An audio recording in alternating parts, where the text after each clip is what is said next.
نبی کریم علیہ السلام کے پاس ایک نوجوان داخل ہوا، اندر داخل ہوتے ہی اس نے فٹافٹ ایک بات کر دی، کہنے لگا یا رسول اللہ مجھے زنا کی اجازت دے دیں، میرے جذبات بہت بھٹک گئے، میں روک نہیں سکتا۔ ہمارے ہاں ہمارے گھر میں کوئی فون کرے تو ہم غیرت مند بن جاتے ہیں، میری غیرت کو گوارا نہیں کہ کوئی میرے گھر میں فون کرے، اور اگر میں کسی کے گھر میں فون کروں تو پھر غیرت کدھر گئی؟ پھر بھی آپ غیرت مند نہیں صاحب، پھر بھی آپ غیرت مند نہیں۔ اگر آپ کسی کے گھر فون کرتے ہیں تو آپ غیرت مند نہیں، تو یاد رکھیں اگر آپ یہ حرکت کر رہے ہیں تو پھر آپ کو بھی تھوڑا احساس ہونا چاہیے نا۔ نبی کریم صلی اللہ تعالیٰ علیہ وسلم سے اس نے کہا مجھے زنا کی اجازت دے دے، حضور فرمانے لگے آگے آ جاؤ۔ حضرت عمر کہتے ہیں مجھے بڑا غصہ تھا، میرا دل کر رہا تھا اٹھوں اور 2 تھپڑ ماروں اسے، وہ طریقہ ہے بات کرنے کا۔ حضور نے بلایا، پاس بٹھایا، تھپکی دی، فرمایا ایک بات تو بتا، تیرے سوال کا جواب پھر دیتا ہوں، ایک بات تو بتا یا رسول اللہ صلی اللہ تعالی وسلم۔ ارشاد فرمائیے، حضور فرمانے لگے تو پسند کرتا ہے کہ تیری بہن کے ساتھ کوئی زنا کرے؟ پسند کرتا ہے تو کہ تیری بہن کے ساتھ کوئی زنا کرے؟ کہنے لگا حضور میں بات بھی سننا پسند نہیں کرتا۔ تیری بیٹی کے ساتھ؟ کہنے لگا حضور زبان اس کی کھینچ لوں گا جو یہ بات کرے گا۔ کہا تیری ماں، تیری پھوپھی، خالہ کا؟ حضور خبردار، کسی بندے کو میں اجازت نہیں دوں گا۔ تو رسول کریم فرمانے لگے جس سے تو زنا کی اجازت مانگ رہا ہے وہ بھی تو کسی کی بہن ہے نا، وہ بھی تو کسی کی بیٹی ہے۔ جو غیرت، جو حمیت تجھے اپنے گھر کے بارے میں آتی ہے وہ دوسرے کے بارے میں کیوں نہیں آتی؟ جب نبی کریم نے اس نوجوان کو اس کے مزاج کے مطابق سمجھایا تو اس کی آنکھوں میں آنسو آ گئے۔ عرض کرنے لگا یا رسول اللہ صلی اللہ تعالیٰ علیہ وسلم، حضور زنا کی ارادہ تو ایک طرف، آج کے بعد میری زبان پر اس کا نام بھی نہیں آئے گا۔ آپ سامنے والے کی نفسیات کو دیکھیں۔ مجھے بڑی اچھی طرح یاد ہے ایک دفعہ نا مسجد میں ایک بچے نے نا آدھی بازوؤں کی شرٹ پہن کے نماز پڑھی۔ ایک بابا جی نے ان کو نا منع کیا، کہنے پورا کپڑے پا کے آیا کر، پتہ نہیں تمہیں؟ وہ کہنے لگا، بچہ کہنے لگا نماز ہو جاتی ہے، بازو آپ فولڈ کر کے ایسے کر کے، بڑے بازوؤں فولڈ کر کے پڑھیں گے تو کراہت ہے، لیکن ویسے بھی آدھے بازوؤں والی شرٹ میں نماز ہو جاتی ہے، لیکن اچھا عمل نہیں، اچھا یہی ہے کہ آپ کے بازو پورے ہوں۔ تو بزرگ ان سے کہنے پورے کپڑے پہنو، کہنے لگا بھائی ہو جاتی ہے نماز، میں بھی تھا تو مجھے انہوں نے کہا جی حضرت صاحب بات سننا، میں نے کہا جی حکم۔ کہنے لگے ان کپڑوں میں نماز ہو جاتی ہے؟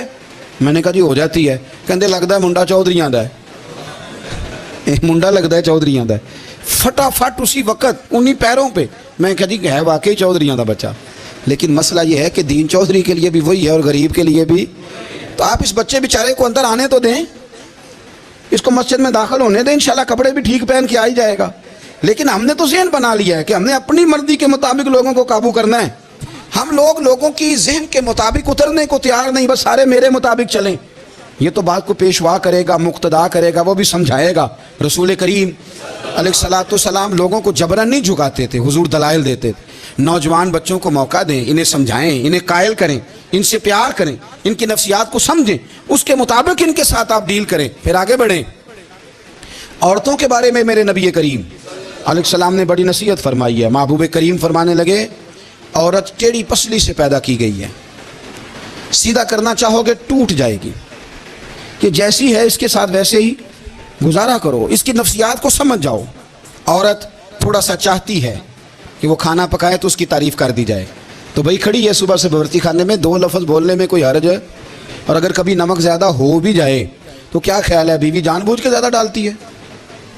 اس کا شوق ہے کہ اس کی انسلٹ ہو۔ ہمارا رویہ اتنا سخت ہوتا ہے، بعض اوقات اتنا تکلیف دہ ہوتا ہے کہ اس سے جذبات کو ٹھیس پہنچتی ہے، مزاج میں خرابی آتی ہے۔ تھوڑی تعریف دیکھیں، عورت چاہتی ہے تھوڑا سا کہ میرے خاندان والے، میرے سسرال والے میری تھوڑی عزت کریں، تو وہ اگر سارا کچھ چھوڑ چھاڑ کے آ گئی ہے تو جس طرح ہم اپنی بیٹی کے لیے ذہن رکھتے ہیں عزت کا، اگر تھوڑا اس کے لیے بھی بنا لیں گے تو میرا خیال ہے کوئی حرج والی بات۔ ہم نا لوگوں کا خیال رکھنے کی بجائے لوگوں کو چڑھاتے ہیں۔ کسی نے کہہ دیا نا کہ یہ میرے گھر نہ آئے، آج کے بعد باپ نے بیٹے کو کہہ دیا یہ تیرا رشتہ دار نہ آئے، وہ کہتا ہے تو سویرے ضرور آئیں، ویکھاں گا تینوں کیڑا ڈکدا ہے، آنا صبح۔ وہ کسی نے کہہ دیا نا اس گلی سے نہ گزرنا، کہنا میں ابھی گزروں گا، تو دیکھ لے جو تو نے کرنا ہے۔ ہم لوگوں کی نفسیات کے، بلکہ پتہ چل جائے نا فلانے کو فلاں چیز بری لگتی، اس کو لوگ زبردستی کرتے ہیں، چڑھاتے ہیں، نفرتیں پیدا کرتے ہیں۔ اس کے اندر غرور لاتے ہیں، مزاج کے اندر چڑچڑا پن پیدا کر دیں. یہ کام نہ کریں. آپ اپنے لیے کیا گراؤنڈ بنا رہے ہیں کہ لوگ آپ سے نفرت کریں، لوگ تکلیف دیں آپ کو. یہ نوجوان بچے کسی نے ہارن دے دیا گاڑی کا تو آپ اس نے گاڑی پیچھے کرنی نہیں، وہ ماں بدولت کو ہارن بجا دیا ہے. یہ مہذب قوموں کا یہ رویہ نہیں ہوتا. یہ تو وہ قومیں ہیں جو مطلب بڑی تنگ ہیں اپنے آپ سے. یہ بڑے آوازار لوگ ہیں. ٹھنڈے رہیں، میٹھے رہیں، پیار کریں، دوسروں کے جذبات کا احساس کریں. نبی کریم صلی اللہ تعالیٰ علیہ وسلم نے ایک دن حضرت عائشہ صدیقہ سے کہا عائشہ تیرے ساتھ ایک بات نہ کروں حضور کریں. فرمایا جب تو ناراض ہوتی ہے تب بھی مجھے پتہ چل جاتا ہے، اور جب تو راضی ہوتی ہے تب بھی مجھے خبر ہو جاتی ہے. اتنا دھیان رکھتے ہیں خاوند گھر میں کہ اب اس کی پوزیشن کیا ہے اور اب یہ کیا سوچتی ہے اور کس بات پہ اس کو جو ہے وہ ناراضگی ہوتی ہے. مجھے جب تو راضی ہوتی ہے تب بھی پتہ ہوتا ہے ناراض. تو حضرت عائشہ کہتی ہے نہیں نہیں حضور ایسی تو بات ہی کوئی نہیں، آپ بتائیں. تو حضور فرمانے لگے جب میں کسی اور زوجہ کے پاس تھوڑا وقت گزار لیتا ہوں زیادہ اور جب میں آتا ہوں تو ناراض ہوتی ہے. یا رسول اللہ آپ کو کیسے پتا؟ فرمایا بتاؤں حضور بتائیں. فرمایا اس وقت جب تو قسم اٹھاتی ہے تو کہتی ہے لا و رب ابراہیم، مجھے ابراہیم کے رب کی قسم. اور جب تو مجھ سے راضی ہوتی ہے تو کہتی ہے لا و رب محمد، مجھے محمد کے رب کی قسم. تو پھر حضرت ابراہیم کا نام لے کے حضرت عائشہ کہنے لگی محبوبہ قربان جاؤں بات بالکل ٹھیک ہے. ایسے ہی ہے یا رسول اللہ، بالکل بالکل ایسے ہی ہے. جب تھوڑی خفگی ہوتی ہے تو میں یہ کام تو حضور تو لوگوں کے مزاج کا خیال کرتے تھے. نبی کریم کو تو پتہ ہوتا تھا، لیکن ماں بدولت کہتے ہیں سارے میرے مرضی کے مطابق چلیں. ہاں میں نے زندگی میں یہ تجربہ بھی کیا ہے کہ آپ لوگوں کا خیال رکھنے لگ جاتے ہیں تو لوگ خراب بھی ہو جاتے ہیں، اس میں کوئی شک نہیں. اور ہے حضور رحمت اللہ للعالمین ہے نا، تو کافر ہے یا منافق ہے حضور کی تو ڈیوٹی ہے پیار کرنا.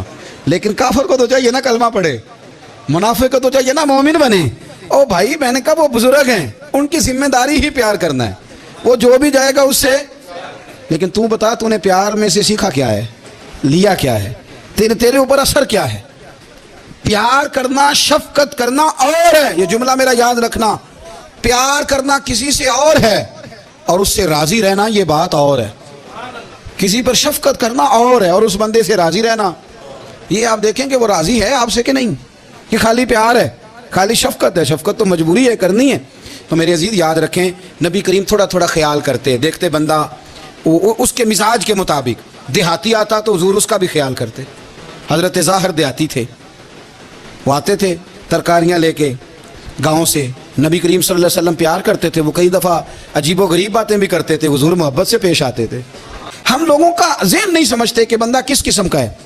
سارے ہی صحابہ حیا والے تھے، سارے ہی اکرام والے تھے، پر حضور سید عالم صلی اللہ علیہ وسلم کی پیاری زوجہ حضرت عائشہ صدیقہ رضی اللہ تعالیٰ عنہ فرماتی ہیں کہ میں حضور کے گھر میں پردے کے پیچھے دیکھ رہی تھی. نبی کریم آرام فرمائے تو حضور کی نا تہمت مبارک پنڈلیوں سے ذرا اونچی ہو گئی. پنڈلیوں سے ٹخنوں تک مرد کا چھپا ہوا ہو تو وہ جائز ہے، اس سے نیچے ننگا نہیں کرنا چاہیے. اوپر اس سے ٹخنوں سے اوپر، نیچے ہو بھی جائے تو خیر ہے. حضور کی پنڈلیاں نا تھوڑی سی چادر ہٹی ہوئی تھی، پنیاں کہتے ہیں ہم پنجابی میں.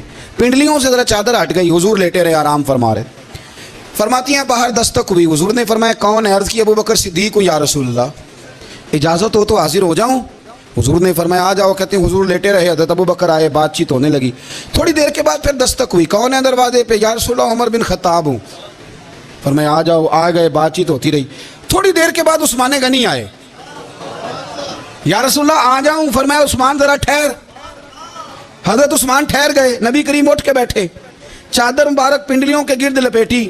بڑا میٹھا آدمی ہے حضور، کوئی جاہو جلال نہیں، کوئی بات نہیں، کوئی وہ تو بڑا پیارا ہے. عمر آئے تو آپ لیٹے رہے، ابو بکر آئے تو آپ لیٹے رہے، تو عثمان. حضور فرمانے لگے عائشہ عثمان سے تو فرشتے بھی حیا کرتے. آپ اس بات کو ستے صدیق اکبر رضی اللہ تعالی، مالدار آدمی، کروڑوں پتی شخص، لیکن انہوں نے نا ایک موقع پہ پھر ٹاٹ کا لباس بھی پہن لیا. تو کسی نے ان سے کہا ابو بکر یہ کیا؟ فرمانے لگے نبی کریم کو، میرے آقا کو غریبی پسند ہے تو ابو بکر غریب بن گیا ہے. ٹھیک ہو گئی بات. وہ جی میرے نبی رحمت سرور دو عالم صلی اللہ علیہ وسلم دوسروں کا خیال کرتے، ان کے مزاجوں کا خیال کرتے، ان کی طبیعت کا خیال کرتے، ان کے معاملات کو دیکھتے. میرے رسول پاک علیہ السلام تو دیکھتے کون شخص کس طرح کا ہے، کس رویے کا ہے، کس انداز کا ہے، اس کو اس کے مطابق عزت دیتے، وقار دیتے، نواز دیتے، اس شخص کا اس طرح کا اکرام کرتے۔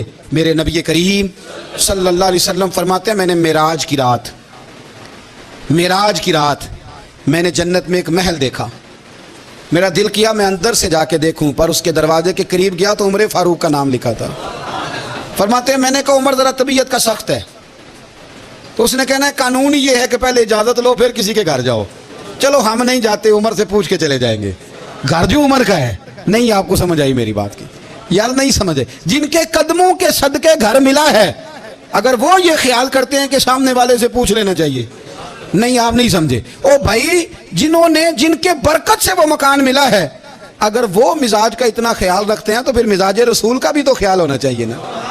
پھر مزاج سنو، پھر نبی کریم صلی اللہ علیہ وسلم واپس آئے، حضور نے بتایا وہ عمر تیرا مکان بڑا پسند ہے یار، میں اندر جانے لگا تھا، دروازے پہ حور بھی بیٹھی تھی، جانے لگا تھا اندر، تو وہ نا میں اس لیے نہیں گیا کہ عمر قانون کو بڑا پابند ہے، اس نے کہنا ہے کہ قانون تو اجازت لے کے جاؤ۔ حضرت عمر رو پڑے، عرض کرنے لگے حضور میں کہاں اور جنت کا مکان کہاں؟ مختصر سی میری کہانی ہے، یہ جو بھی ہے آپ کی مہربانی ہے۔ تو حضرت عمر رو پڑے، لیکن میرے رسول کریم صلی اللہ علیہ وسلم اب اتنا حضور خیال کرتے تو جناب عمر پتہ کون تھے؟ جرت نہیں تھی کسی مائی کے لال کی کہ عمر کے سامنے کھڑا ہو سکے، ہاں جس کے سامنے شیطان نہ ٹھہر سکے، نکل جاتا ہے شیطان بھی۔ لیکن صحابہ کہتے ہیں جب کبھی حضور کے چہرے پہ شکن آتی تو اتنا وجود ہم نے کسی کا کامتے نہیں دیکھا جتنا عمر کانپا کرتے تھے۔ کبھی طاری ہوتی تھی، وہ دلیر میں کہیں اور ہوں، یہاں تو میں غلام ہوں، یہاں تو میں نوکر ہوں، دعا منگیا کرو سنگیو کتے مرشد نہ رس جاؤ۔ رو پڑتے، اور طریقہ کیا ہوتا؟ زمین پہ کونیاں رکھ کے نا، کونیاں گھٹنے، اب میں آپ کو کر کے کیسے دکھاؤں، حدیث صحیح میں موجود، یہ کونیاں زمین پہ رکھ کے نا، جیسے بچے نہیں چلتے، کونیاں دونوں زمین پہ حضرت عمر رکھ دیتے، اور یوں کونیاں رکھ کے تو یوں ہاتھ باندھ دیتے حضور کے سامنے، نیچے کونیاں اور ہاتھ باندھتے، اور پھر روتے جب حضور ناراض ہوتے تو۔ کسی اور سے ناراض ہے نبی پاک، عمر سے نہیں، تو یوں دونوں ہاتھ بچھا دیتے، یوں ہاتھ باندھتے اور کہتے رضیت باللہ ربا وبالاسلام دینا ونبینا محمد صلی اللہ علیہ وسلم۔ یا رسول اللہ میں بڑا راضی ہوں کہ اللہ میرا رب ہے، حضور میں بڑا راضی ہوں، حضور میں بڑا راضی ہوں کہ اسلام میرا دین ہے، و محمد نبی و رسولہ، اور میں بڑا راضی ہوں کہ اللہ نے محمد کو نبی اور رسول بنایا۔ میرے رسول پاک علیہ الصلوۃ والسلام نا بمنزلہ طاقت کے بوجھ ڈالتے تھے، بمنزلہ طاقت کے۔ حضور نام لے کے بھی کہہ سکتے تھے عبد الرحمن تو مالدار ہے دے اتنے پیسے جہاد میں، عمر تو مالدار ہے دے پیسے، عثمان غنی دے، یہ نہیں حضور نے کبھی فرمایا، اعلان کر دیا بھئی جہاد کا موقع ہے اپنا اپنا حصہ ڈالو۔ حضور کسی شخص پر کوئی بوجھ، اپنے آپ کو بوجھ نہ بنائیں۔ اسلام نفسیاتی مسائل کا حل بتاتا ہے کہ آپ پیار کریں۔ میں اکثر کہتا ہوں کہ ہمارے گھروں میں بہت سارے بیمار ایسے ہیں جنہیں دوائی کی نہیں ہماری توجہ کی ضرورت ہے، بہت سارے بیمار اس قسم کے ہیں جنہیں صرف آپ کی مسکراہٹ کی ضرورت، جنہیں صرف آپ کا دھیان رکھنے کی ضرورت ہے۔ آپ تھوڑا دھیان کریں، تھوڑا پیار کریں۔ اگر آپ کو لگتا ہے نا کہ سامنے والے کے مکان کے آگے کوڑا پھینکنے سے اس کو ذہنی اذیت ہوتی ہے تو خدا را، آپ کو پتہ ہے مسلمان خوش ہو جائے تو اللہ بھی خوش ہو جاتا ہے، اور حضور فرماتے ہیں مسلمان کو تکلیف ہو تو مجھے بھی تکلیف ہوتی۔ اس لیے ایک تو اپنے آپ کو خود مطمئن کریں، دوسروں سے مطالبہ نہ کریں، اور آپ کوشش کریں دوسروں کے مزاج کے مطابق، ان کی طبیعت کے مطابق، آپ شرعی تقاضوں کے اندر رہ کے آپ کوشش کریں کہ سامنے والا ہماری وجہ سے چڑے نہ، اسے اذیت نہ پہنچے، اسے تکلیف نہ ہو، ہمیشہ مدحت خیر الانام میں گزرے۔ دعا ہے یہ عمر درود و